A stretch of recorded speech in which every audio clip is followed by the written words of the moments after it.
الله أكبر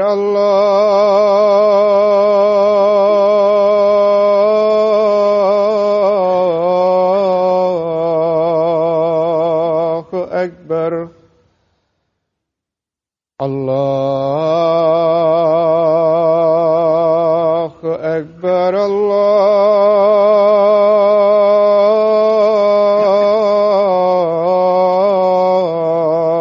الله أكبر أشهد أن لا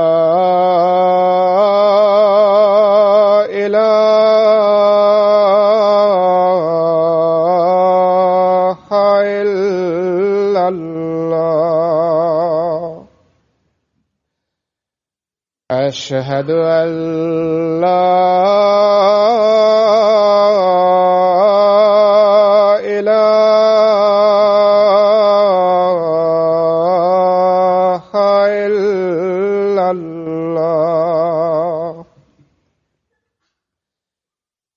أشهد أن محمدًا رسول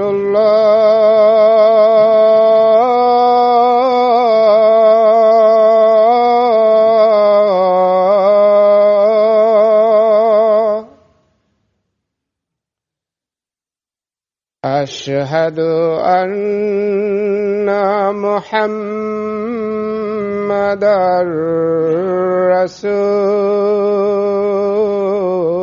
رسول الله حي على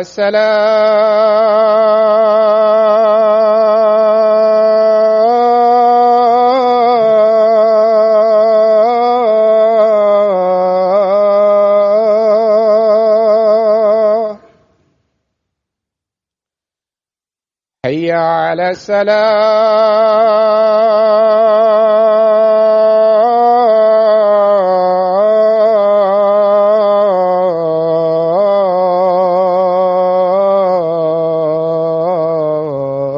الصلاة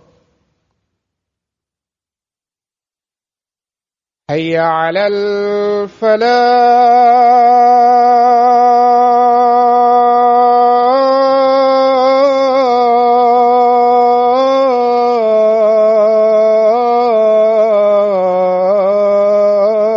الفلاح حي على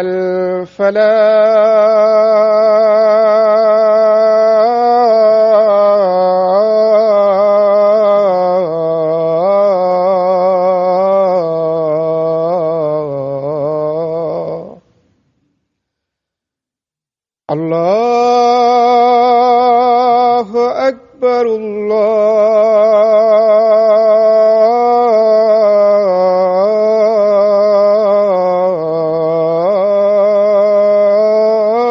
الله أكبر لا إله إلا الله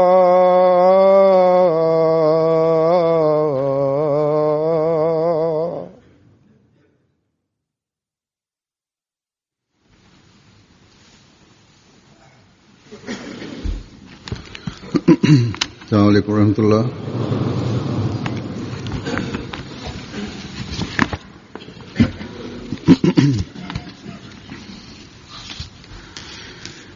أشهد أن لا إله إلا الله وحده لا شريك له وأشهد أن محمدًا عبده ورسوله أما بعد فأعوذ بالله من الشيطان الرجيم بسم الله الرحمن الرحيم الحمد لله رب العالمين الرحمن الرحيم مالك يوم الدين إياك نعبد وإياك نستعين اهدنا الصراط المستقيم صراط الذين أنعمت عليهم غير المغضوب عليهم ولا الضالين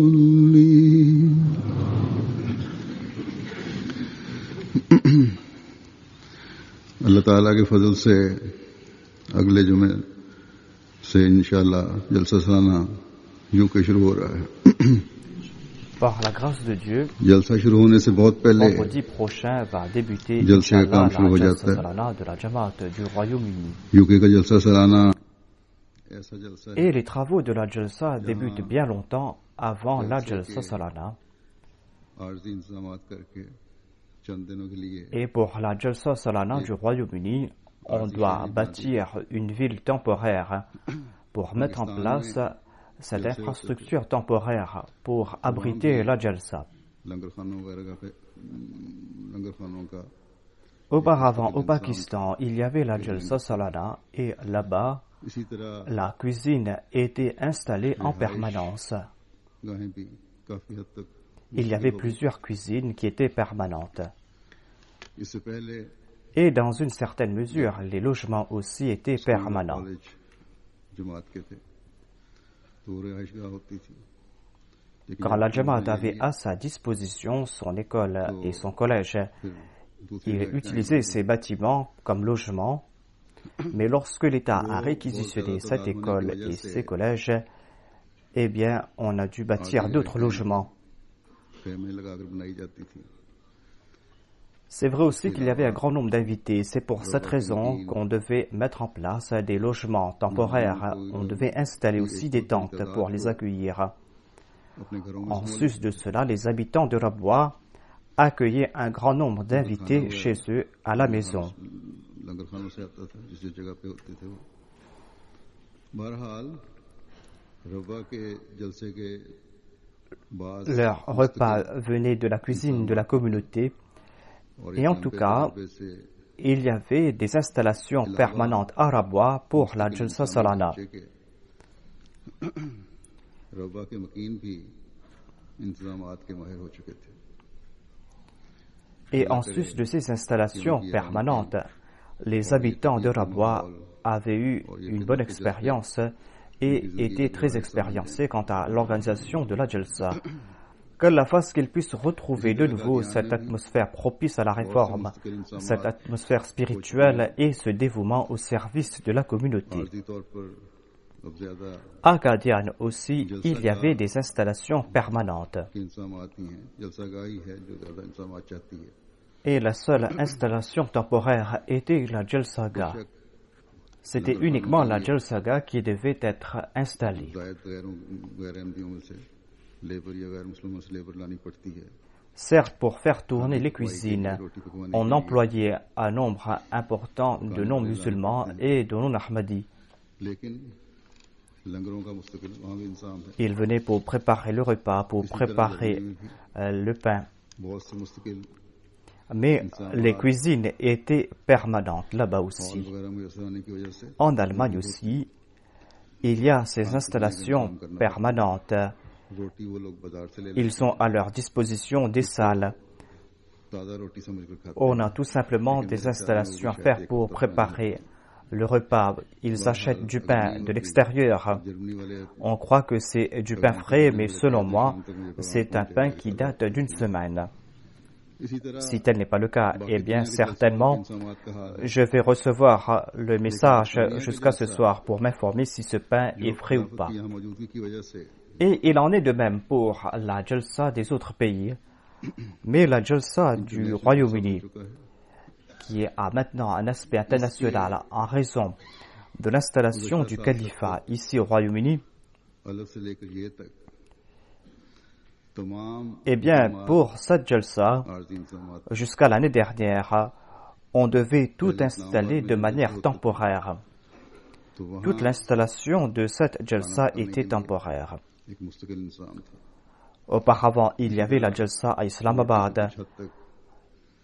Et là-bas, il y avait des cuisines permanentes pour préparer le repas.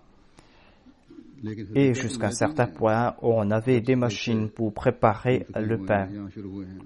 Et on arrivait à combler nos besoins grâce à cela.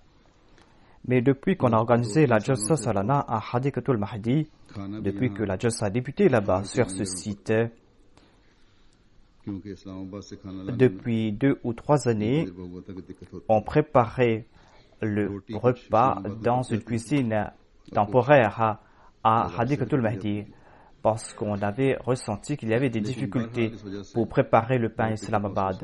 Le pain était préparé à Islamabad et on achetait le reste à l'extérieur. Mais c'est pour cette raison qu'il y avait nombre de difficultés.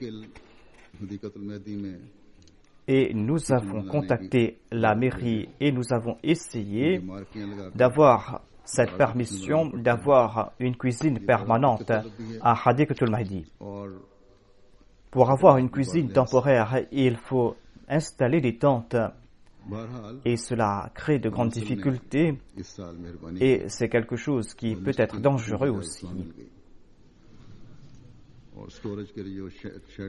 En tout cas, cette année-ci, la mairie nous a donné la permission de bâtir une cuisine permanente. Il y avait une grange qu'on utilisait auparavant et on a transformé une de ces granges en cuisine et on l'a transformée en une cuisine permanente. Et Inch'Allah, selon nos besoins, nous allons préparer le repas dans ces cuisines. Mais il y avait quand même cette question de la préparation du pain. J'ai attiré l'attention des organisateurs et l'Amir Saheb et les autres pensaient qu'ils allaient acheter le pain à l'extérieur ou qu'ils allaient faire préparer le pain à Islamabad. Je leur ai demandé d'installer de nouvelles machines pour préparer le pain, mais je pense qu'ils avaient des appréhensions en raison des dépenses. Et lorsque je lui ai dit que le centre va vous faire un emprunt, ils ont eu du courage et ils ont fait cette dépense. Par la grâce de Dieu, on a acheté une machine à préparer le pain du Liban et un frère dévoué du Pakistan, un Ahmadi, est parti au Liban pour acheter cette machine et l'a installée ici. Il est en train de donner son temps pour installer cette machine ici. Il a eu l'expérience à Rabwa et à Kardian où il a installé ces machines et il a accompli un très bon travail ici. Ainsi donc à Hadikatul Mahdi, on a des cuisines permanentes par la grâce de Dieu. On peut ici préparer le pain et on peut aussi préparer le repas. Pour cela, nous allons devoir remercier l'Amérique, la récompense, toutes ces personnes qui nous ont donné cette permission. Mais quand même, cette Jalsa a cette distinction par rapport aux autres Jalsa. L'installation de toute cette Jalsa est temporaire. Pour s'occuper de 30 000 personnes, on doit faire des installations temporaires. Mais quand il commence à pleuvoir, il y a des difficultés concernant les logements et concernant les passages. On arrive à résoudre cette question des passages en installant des voies, mais on doit installer des tentes et des petits chapiteaux pour les logements et aussi pour servir le repas. Et il y a d'autres difficultés. Ces difficultés sont toujours là. En tout cas, un temps viendra, Inch'Allah, lorsqu'on va résoudre ces difficultés, et il se peut très bien que cette ville temporaire se transforme en une ville permanente de la Jamaat Ahmadiyya. Comme je l'ai dit auparavant, il y a cette installation temporaire. On doit installer toute cette ville. Et dans une grande mesure, ce sont des volontaires qui viennent pour installer cette ville temporaire. Il y a des Ansar en bonne santé qui viennent nous aider. Vendredi dernier, par hasard, je suis passé par Hadikatul Mahdi et là-bas, j'ai vu qu'il y avait des gens qui travaillaient sur la machine à préparer le pain. Il y avait des gens qui travaillaient dessus. Il y avait des jeunes, des enfants et des personnes âgées qui étaient là-bas, qui étaient en train de travailler. Et ils faisaient de leur mieux pour tout installer, pour la Jalsa Salana. Je dois aussi ajouter ici que ce ne sont pas des employés d'une compagnie qui sont venus pour installer cette machine. Toute cette tâche a été accomplie par nos volontaires, par nos ingénieurs, par nos techniciens et par les autres volontaires. Qu'Allah récompense toutes ces personnes. Il est aussi très important d'être à la hauteur de la norme d'ici. On n'est pas au Pakistan et en Inde où l'on peut agir comme bon il nous semble, où il n'y a pas de vérification, où l'on peut laisser des fils pendre ici et là, et on peut oublier certains principes. Ici, à chaque pas, il y a des vérifications. Les préposés de l'État viennent, donnent leur permission, et c'est là que l'on peut aller de l'avant. Par la grâce de Dieu, la cuisine qu'on a installée ainsi que ces machines qu'on a installées pour préparer le pain est en accord aux normes d'ici. Et ils nous ont donné leur permission pour cela. Ce que je voulais dire donc était que on doit faire davantage d'efforts ici en raison de ces installations temporaires. Et par la grâce de Dieu, les bénévoles Ahmadis travaillent avec grand dévouement. Ils sont animés de cette ardeur, de ces sentiments qu'ils doivent servir la communauté. Et c'est là une distinction des Ahmadis. Les Ahmadis sont toujours prêts à tout sacrifice. Il y a l'association des ingénieurs qui est en train de travailler. Il y a l'association des médecins qui est en train de travailler. Il y a d'autres départements où il y a des gens qui sont en train de donner leur temps pour travailler. En sus des travaux de la Jalsa, ils sont en train de travailler tout au long de l'année. Ainsi, c'est là une distinction de la Jamaat Ahmadiyya où les volontaires sont en train de travailler pour sa cause. En raison de l'entraînement qu'ils ont reçu pendant l'année, les Ahmadis sont toujours là pour servir les invités. Et c'est là une distinction des Ahmadis. Les enfants, les jeunes, les vieux, les hommes et les femmes, tous sont là et sont animés de cette ardeur pour servir pendant la Jalsa. Et ils assument leur responsabilité au sein de la Jalsa. Ils le font avec ardeur. Ils doivent en être ainsi parce que les invités de la Jalsa sont les invités du Messie premier alayhi salam. Cette hospitalité est une distinction, c'est une excellence morale et c'est aussi une partie de la foi. Quelle était la norme de l'hospitalité du Messie premier alayhi salam? Nous devons connaître cela afin que notre norme soit meilleure. Un jour, le Messie premier alayhi salam n'était pas en bonne santé, il était en train de se reposer. Un invité est venu. Il a reçu ce message. Le Messie premier alayhi salam est sorti de sa maison. Il a dit que je me suis dit que l'invité a un droit et il est venu en passant par mille et une souffrances. C'est pour cette raison que je suis sorti de ma maison pour m'acquitter de mon devoir. Aujourd'hui aussi, telle est la norme que nous devons atteindre par rapport aux invités du Messie premier alayhi salam. Nous devons maintenir cette même norme. Aujourd'hui, on nous offre cette occasion d'accueillir des invités et ce ne sont pas de simples invités, ce sont des invités qui viennent pour un objectif spirituel. Ils ont entrepris ce voyage afin de participer dans la Jalsa pour écouter les paroles de Dieu et de son prophète pendant 3 jours. Ils viennent ici afin qu'ils puissent faire leur réforme spirituelle et religieuse. Ces invités sont en train de venir afin qu'ils puissent établir cette atmosphère de fraternité et d'amour. Il y a nombre d'invités qui passent par de grandes difficultés. Il y a certains de ces invités qui vivent très à l'aise chez eux. Et ces invités viennent ici. Et ici, il n'y a pas ces facilités.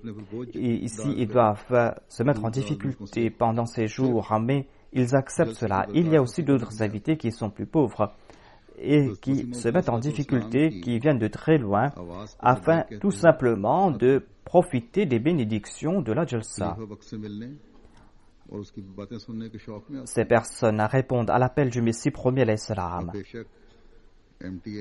Ils viennent tout simplement pour rencontrer le calife, pour l'écouter. Certes, aujourd'hui, il y a la MTA, et la MTA a rapproché le monde de la Jamaat Ahmadiyya. Mais quand même, l'atmosphère de la Jalsa est une atmosphère particulière. Ainsi, nous ne devons pas croire qu'aujourd'hui, les gens ne passent pas par des difficultés. Ces invités ne souffrent pas. Il y a certains qui sont âgés et il y a certains qui sont malades, mais en dépit de cela, acceptent d'endurer ces souffrances durant ces voyages. Comme je l'ai dit, certains ont abandonné le confort de leur maison et viennent uniquement pour cette cause spirituelle et dorment dans des tentes et se contentent d'un repas très simple. Nous avons des devoirs envers ces invités et par la grâce de Dieu, la majorité de ces invités viennent uniquement pour la Jalsa. Aujourd'hui, ces voyages coûtent très cher, mais en dépit de cela, ils font ces dépenses et ne s'en soucient pas.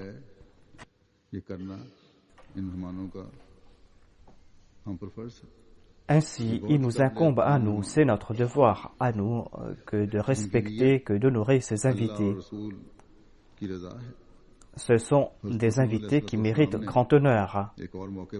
Leur objectif, c'est tout simplement de chercher le plaisir d'Allah et de son prophète.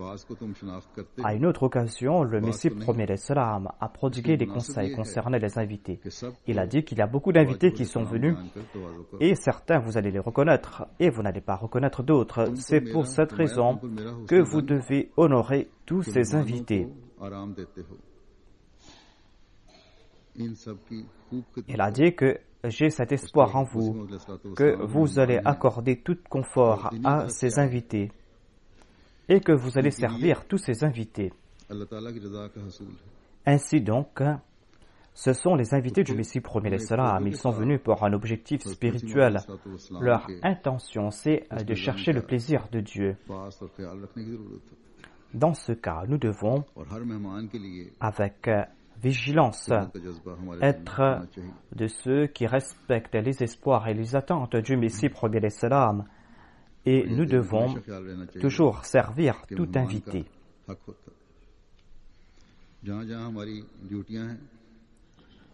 Nous devons toujours nous dire que les invités ont un droit.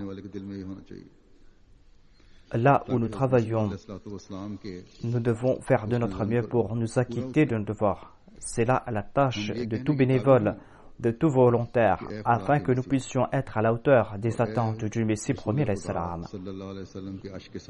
Afin que nous puissions dire que, ô Messie de Dieu, ô amoureux parfait, serviteur parfait du prophète de Dieu, sallallahu alayhi wa sallam, nous sommes de ceux qui mettent en pratique tous tes conseils. Nous le faisons aujourd'hui aussi.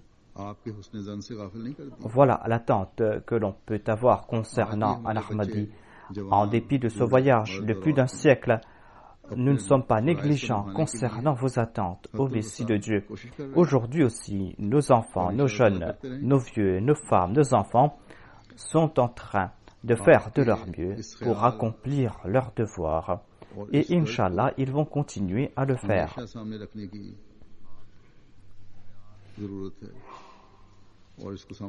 Et certainement, nous devons avoir en tête ces sentiments, ces pensées du Messie premier l'Islam.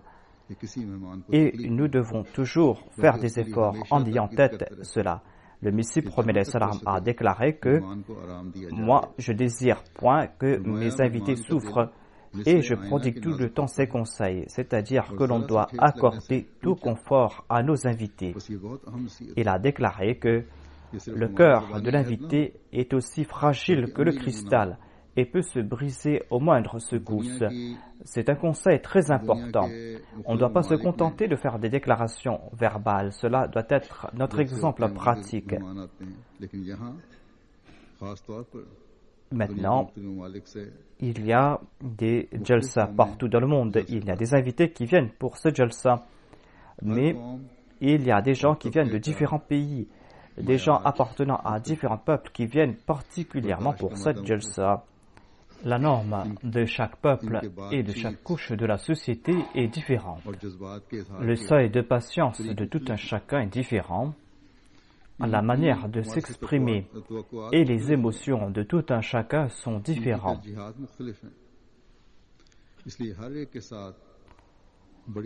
Leurs attentes à notre sujet est différente, leurs priorités sont différentes. C'est pour cette raison qu'il faut faire preuve de sagesse à l'égard de tout un chacun. Et pour cela, nous devons avoir en tête ce conseil empli de sagesse du Messie premier l'Islam. Si on a ce conseil en tête, il n'y aura pas de difficulté. Il a déclaré que le cœur de l'invité est aussi fragile que le cristal et peut se briser à la moindre secousse. Si tout bénévole a en tête ce conseil, eh bien, il n'y aura pas ces différends et il n'y aura pas ces petits différends qu'on a ici et là. Il n'y aura pas de doléances, sauf dans le cas de celui dont l'objectif est de fomenter des troubles. En tout cas, dans ce cas, il faut prendre des mesures sévères. L'année dernière, il y a eu un incident lors d'une réception pour les femmes. Et il y avait une dame qui était venue de très loin, qui était en colère pour cette raison.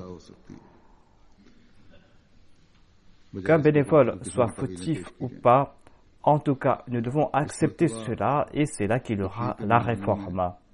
Il faut accepter cela au lieu de présenter des excuses. Cette année-ci, on a pris de grandes précautions pour les invités du département du Tabshir. Il est important de prendre des précautions pour les invités hommes et femmes afin qu'aucun d'entre eux ne souffre parce que ce sont des invités internationaux. Mais comme je l'ai dit, tous les invités sont des invités. En tout cas, j'ai apporté des changements dans ce département. Il y a eu des changements administratifs, j'ai changé les responsables et j'ai placé là-bas des Waqfenao hommes et femmes.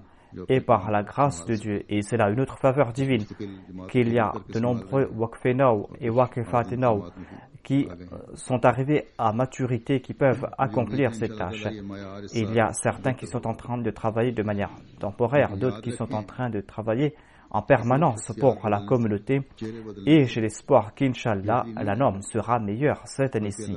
Mais souvenez-vous de ce point, c'est qu'en changeant de personnalité, en changeant de personnes, il n'y aura pas d'amélioration, mais c'est en implorant l'aide de Dieu, c'est en demandant la grâce de Dieu qu'il y aura ces changements. Et nous devons demander à Dieu l'occasion d'accomplir notre tâche de la meilleure façon possible, selon le plaisir de Dieu. Et nous devons demander à Dieu cette opportunité. Et nous devons prier pour qu'il n'y ait pas de telles situations où il y ait des malentendus. À propos de l'hospitalité, je dois aussi présenter une autre explication. Il y a les Ahmadis du Royaume-Uni. Il y a les Ahmadis qui habitent à Londres en particulier, qui doivent comprendre ce point essentiel. Il y a des invités qui sont venus de l'extérieur. Et ces invités qui viennent de l'extérieur sont les invités des Ahmadis du Royaume-Uni. Il y a environ 3000 invités qui viennent de l'extérieur. C'est pour cette raison que les Ahmadis d'ici, du Royaume-Uni, qu'ils aient une responsabilité ou pas, qu'ils aient une tâche à accomplir pour la Jalsa ou pas, ils doivent comprendre que ces invités qui sont venus de l'extérieur sont leurs invités. Il y a aussi des invités du Royaume-Uni. Et ceux qui ne travaillent pas pour la Jalsa sont des invités pour la Jalsa. Et lorsque il y a des contacts avec les invités de l'extérieur, sachez que tout Ahmadi du Royaume-Uni devient l'hôte de cet invité qui est venu de l'extérieur, et celui qui est venu de l'extérieur est l'invité. Si en des situations particulières on doit faire un choix entre l'invité qui est venu de l'extérieur et l'invité qui habite ici au Royaume-Uni, s'il est question de faire un choix entre ces deux invités, eh bien l'on va devoir préférer l'invité venu de l'extérieur. Et l'invité d'ici, du Royaume-Uni, doit se sacrifier pour cet invité venu de l'extérieur.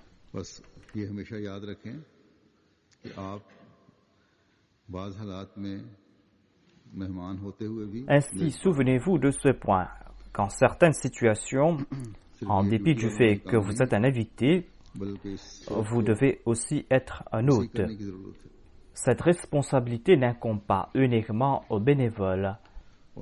Ainsi, il faut qu'il y ait cette ouverture d'esprit.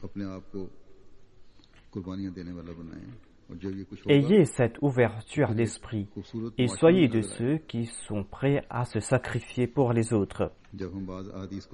Lorsque vous allez agir en ce sens, c'est là que vous allez donner naissance à cette belle société. Lorsque nous lisons certains hadiths, nous disons que au lieu d'être des invités, il vaut mieux d'être des hôtes. Selon un hadith, l'hospitalité est une distinction des croyants. Dans un hadith, il est dit que le saint prophète sallallahu alayhi wa sallam a déclaré que celui qui croit en Dieu et en son prophète doit honorer ses invités. En d'autres termes, cela signifie que ne pas honorer ses invités, ne pas respecter ses invités est ainsi que sa foi en Dieu et au dernier jour est faible. Le Messie premier alayhi salam a attiré notre attention à ce sujet. Il a attiré notre attention concernant l'hospitalité à plusieurs reprises. Il a fait suite aux directives de Dieu et aux directives du Saint-Coran. Il l'a fait afin que nous puissions renforcer notre foi. Et selon un autre hadith, le saint prophète Mohammed lui a déclaré que c'est une grande vertu que de se présenter à son frère le visage souriant. Durant ces 3 jours de la Jalsa, vous devez accomplir des bonnes œuvres. Et en sus de cela, vous devez vous présenter à votre frère le visage souriant. C'est là une grande vertu. Et il y aura différentes occasions qui vont naître. Et les invités et les hôtes auront l'occasion d'agir en ce sens. Je m'adresse aux bénévoles et je leur dis qu'ils doivent avoir des bonnes relations entre eux, entre bénévoles, dans leurs conversations. Des fois, en raison de la fatigue, l'on peut s'irriter, mais même en ces situations, il faut traiter l'autre avec politesse. Et les officiers doivent traiter leurs subalternes avec politesse. Auparavant, certains bénévoles sont passés par des situations en raison de certains espaces qui ont été réservés, en raison de certains bureaux qui ont été réservés, ou des nourritures qui ont été réservées aux officiers. Et si un simple bénévole prenait de l'eau là-bas, les autres se fâchaient. Il ne doit pas en être ainsi. Ces pratiques n'ont pas lieu d'exister parmi nous. En tout cas, comme je l'ai dit, lorsqu'on est en train de travailler pour la Jalsa, il peut y avoir des incidents, il y a des hauts et des bas. Cela peut se passer lorsqu'on est en train de servir, mais que l'on se souvienne que nous devons toujours faire preuve de politesse. Certes, on doit traiter avec politesse les invités, mais si on est poli les uns à l'égard des autres lorsqu'on est en train de travailler, eh bien cela aura de l'effet sur les invités aussi. Et l'atmosphère sera encore plus agréable. Et cela aura de l'effet sur les invités non musulmans.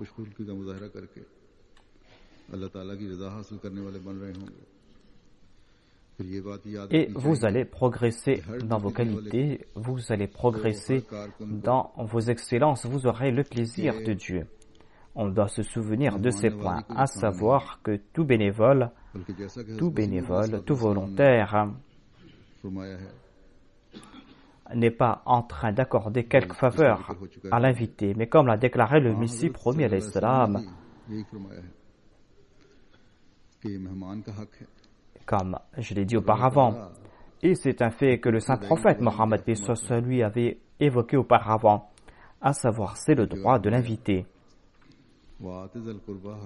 Et Dieu nous demandera des comptes concernant nos devoirs. Que dit-il à ce sujet? Il a déclaré وَآتِ ذَا الْقُرْبَى حَقَّهُ وَالْمِسْكِينَ وَابْنَ السَّبِيلِ وَلَا تُبَذِّرْ تَبْذِيرًا. Et accorde les droits aux proches et aux indigents et aux voyageurs et évite toute dépense futile. Ici, on a évoqué les droits de 3 catégories de personnes. Par rapport au sujet d'aujourd'hui, je vais parler à propos des voyageurs. Il y a tout type de voyageurs, mais quant à ces voyageurs qui entreprennent leur voyage pour la cause de Dieu, eh bien, ils sont les voyageurs les plus chanceux. Selon un hadith, il est dit que dans ces réunions où l'on évoque Allah et son prophète, toute personne qui est présente pour ces réunions, eh bien, les anges prient pour ces personnes. Ces anges demandent la paix pour ces personnes. Par la grâce de Dieu, nos jalsa sont de telles réunions. Et certainement, ceux qui viennent participer dans ces réunions, ceux qui entreprennent des voyages pour venir pour ces réunions, sont des personnes d'un grand statut. Ces personnes viennent avec cette intention et ces personnes reçoivent les prières des anges. Chanceuses sont ces personnes qui sont là pour servir de tels voyageurs. Et Dieu a établi leurs droits. Certainement, en s'acquittant de ces devoirs, on aura le plaisir de Dieu. Et quant à celui qui a pu avoir le plaisir de Dieu, il n'y a pas de personne plus chanceuse qu'elle. Si l'on médite à ce sujet, eh bien, ce sera quelque chose de très grandiose. Après avoir accompli une bonne œuvre, il y a une autre porte qui s'ouvre pour nous pour accomplir d'autres bonnes œuvres. Comme je l'ai dit au tout début, que l'on doit comprendre l'esprit derrière ces services que l'on doit rendre. On doit comprendre les sentiments derrière cela. Certes, les gens travaillent en ce sens, ont ces sentiments, mais on doit affiner davantage ces qualités. On ne doit pas se contenter de servir au cours de la Jalsa parce que la Jamaat nous demande de servir, parce que la Jamaat nous demande de venir pour servir. On ne doit pas venir tout simplement parce que le Sadr de la Khuddam al-Ahmadiyya nous a demandé de venir travailler, ou tout simplement parce que le Sadr de la Lajna nous a demandé de venir et de travailler. On ne doit pas venir pour cet objectif. L'objectif, c'est d'avoir le plaisir de Dieu. Les compagnons du saint prophète Mohammed Mustafa sallallahu alayhi wa sallam ont tout fait pour servir leurs invités afin d'avoir le plaisir de Dieu et de son prophète. Je vais citer un exemple. C'est un récit que nous avons souvent entendu, mais à chaque fois, il nous donne un grand plaisir de l'écouter. Et ce récit nous donne de grandes leçons. Hadrat Abu Huraira radhiyallahu anhu raconte: un voyageur vint voir le saint prophète Mohammed paix soit sur lui. Le saint prophète envoya un message à ses épouses leur demandant d'envoyer un repas pour son invité. Et on lui répondit qu'il n'y avait que de l'eau à la maison. Et le saint prophète Mohammed paix soit sur lui demanda à ses compagnons: qui va s'occuper du repas de cet invité? Un Ansari répondit: je vais m'occuper de lui. Il est parti chez lui et demanda à sa femme de préparer un repas pour l'invité du saint prophète, paix soit sur lui. L'épouse répondit que le repas que nous avons va suffire uniquement aux enfants. L'Ansari a déclaré: prépare le dîner, allume la lampe, et lorsque ce sera l'heure de nourrir les enfants, eh bien, couche les enfants sans les donner de quoi à manger. La femme a préparé le repas, a allumé la lampe, a fait coucher ses enfants sans les donner de quoi à manger. En feignant de régler la lampe, elle a éteint la lampe. Tous deux étaient assis avec l'invité en feignant de manger. Et tous deux sont restés affamés la nuit. Le matin, lorsque l'Ansari s'est présenté au saint prophète, celui-ci a ri et a déclaré que l'action que tu as accomplie la nuit a fait sourire à Dieu. Votre action a plu à Dieu. Et ce verset fut révélé à cette occasion. وَيُؤْثِرُونَ عَلَى أَنفُسِهِمْ وَلَوْ كَانَ بِهِمْ خَصَاصَةٌ وَمَنْ يُوقَ شُحَّ نَفْسِهِ فَأُولَئِكَ هُمُ الْمُفْلِحُونَ. Il est dit que ces croyants donnent préférence aux autres sur eux-mêmes, bien qu'ils soient eux-mêmes dans l'indigence, et quiconque est débarrassé de la convoitise de sa propre âme, ce sont ceux-là qui prospéreront. Voyez donc ce grand sacrifice. Ils ont couché leurs enfants sans leur donnant à manger afin de nourrir leurs invités. Aujourd'hui, par la grâce de Dieu, personne ne passera par de telles situations. En particulier, pour les invités de la Jamaat, par la grâce de Dieu, on ne va pas passer par de telles situations. Cet invité pour lequel les membres de cette famille ont fait des sacrifices, cet invité était l'invité de la Jamaat. Cet invité était venu pour des objectifs spirituels. Cet invité était venu pour se présenter au saint prophète Mohammed, paix soit sur lui. En lisant cet exemple, ils nous ont enseigné l'importance de l'hospitalité. C'était l'invité du saint prophète Mohammed, paix soit sur lui. Il avait un très grand statut. Et aujourd'hui, les invités du serviteur parfait du saint prophète, ces invités ont aussi une très grande importance. Ainsi, aujourd'hui, tout invité doit avoir en tête l'importance de ses invités. Apparemment, ils ont commis une injustice. Leurs enfants se sont endormis, affamés. Mais ils ont laissé un très grand exemple de l'hospitalité et du sacrifice. Toute la famille a participé dans ce sacrifice. Certains l'ont fait de gaieté de cœur, d'autres l'ont fait par contrainte. Certainement, Dieu a béni ses enfants. Tout comme on le comprend à la lumière de ce verset. Allah a déclaré que de telles personnes sont des muflihoun. Qui sont ceux qui auront le salut, le succès? Voyons de plus près cela. Le muflih, celui qui a remporté le succès, celui qui progresse, celui qui remporte succès après succès, celui qui atteint l'objectif de ses désirs qui sont purs et qui s'en réjouit, celui qui reçoit ce qui est bien, celui qui progresse de manière permanente, et celui qui vit dans cet état, celui qui vit dans le confort, et celui qui jouit de la protection. Ainsi, en sacrifiant un repas, en sacrifiant ces repas pour un invité, ils ont mérité le plaisir de Dieu et ont fait de grands progrès et de grands bons. Et celui qui a pu avoir le plaisir de Dieu, a-t-il besoin d'autre chose? Souvenez-vous de ce point. Sachez que c'est là le statut de ceux qui servent leurs invités. C'est le statut que nous devons atteindre en servant nos invités. C'est la norme que nous devons atteindre. Et c'est grâce à cela que nous allons nous rapprocher de Dieu. Et c'est ainsi que nous allons embellir notre vie ici-bas et dans l'au-delà, Inch'Allah. Ainsi, nous devons nous souvenir de ce point. Dieu nous donne l'occasion de servir les invités du Messie premier alayhi salam et Dieu désire que nous soyons parmi les muflihin. Il est en train de nous ouvrir cette voie. Qu'Allah fasse que tous les bénévoles, tous les volontaires puissent profiter de ces bénédictions. Et qu'Allah facilite aussi l'organisation de la Jalsa Salana.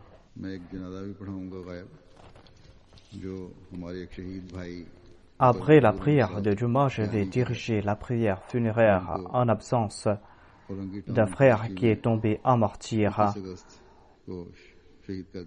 C'est la prière funéraire de Mokaram Zahur Ahmad Saheb Kiani. Il a été assassiné le 21 août dernier à Karachi et il est tombé en martyr. Inna lillahi wa inna ilayhi raji'un.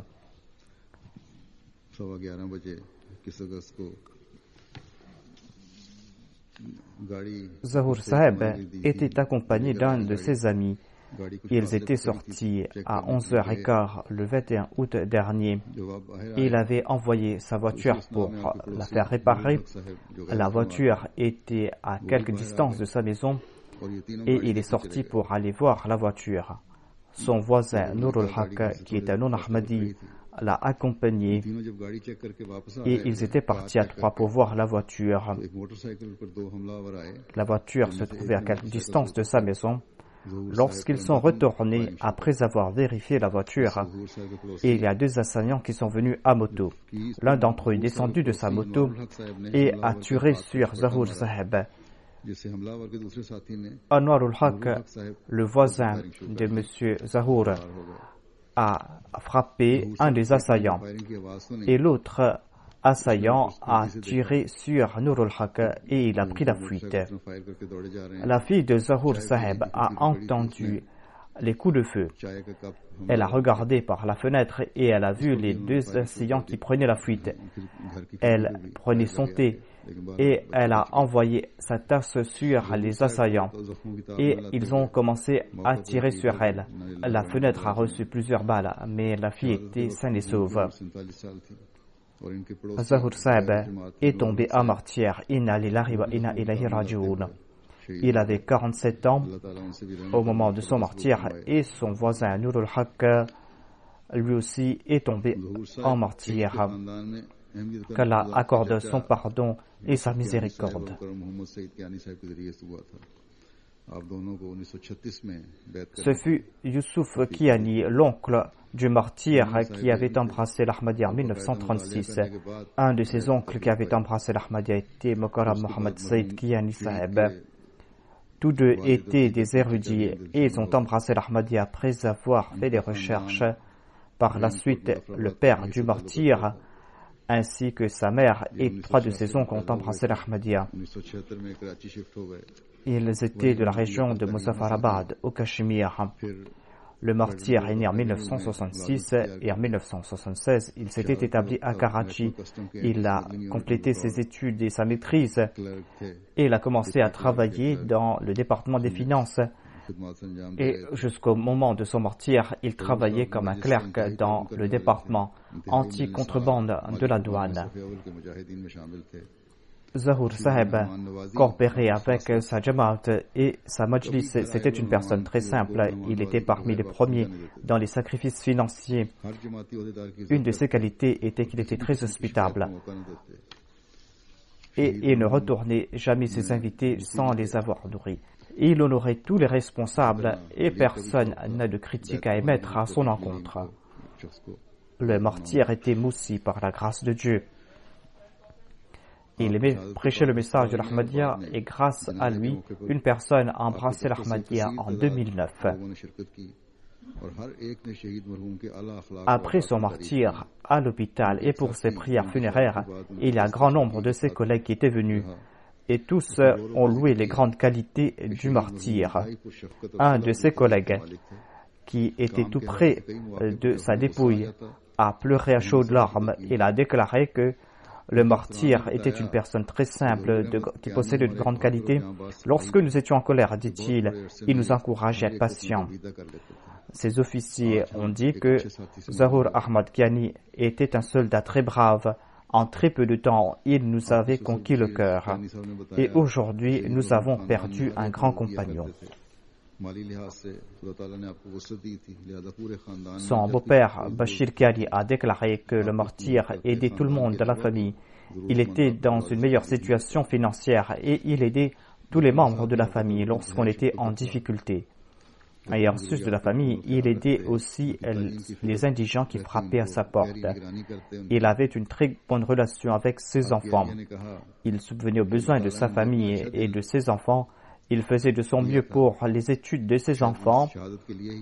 Son épouse a déclaré que Dieu lui avait donné un très bon cœur. Et c'est pour cette raison que peut-être qu'il est tombé en martyr. C'est pour cette raison que Dieu lui a donné ce très bon cœur. Il n'a jamais réprimandé ses enfants. Sa femme déclare que mon mari m'a demandé de nettoyer mes chaussures et il est descendu. Et après l'attaque, moi et mes enfants nous sommes sortis pour le voir. En le voyant, nous avons constaté qu'il était souriant. Il était blessé, mais il était souriant et il a confié sa vie à son Créateur. Jamais il n'a réprimandé ses enfants, mais quand ses enfants ne regardaient pas le sermon du calife, il était en colère. Il demandait à ses enfants de suivre le sermon avec régularité. Il avait un très grand amour pour ses filles.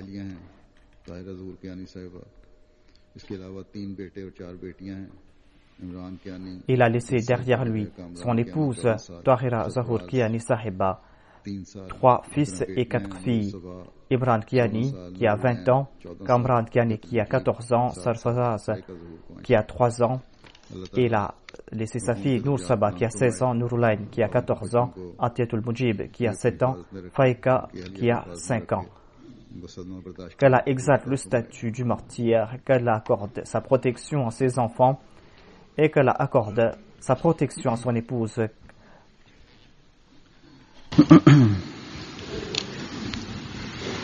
Alhamdulillah,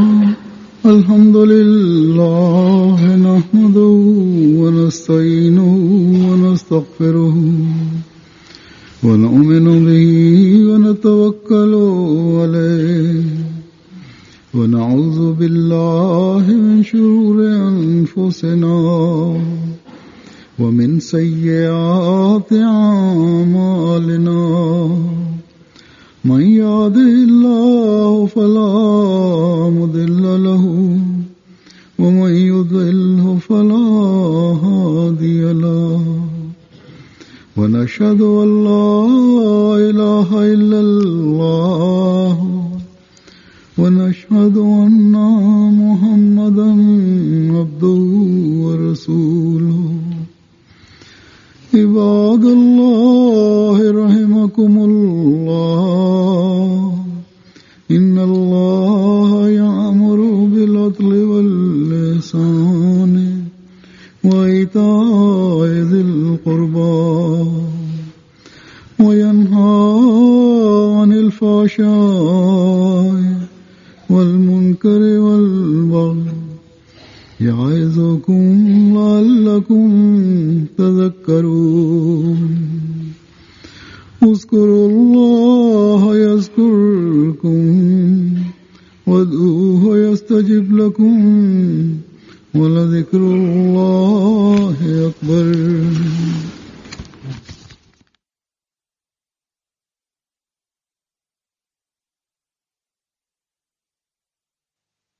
اللهم صل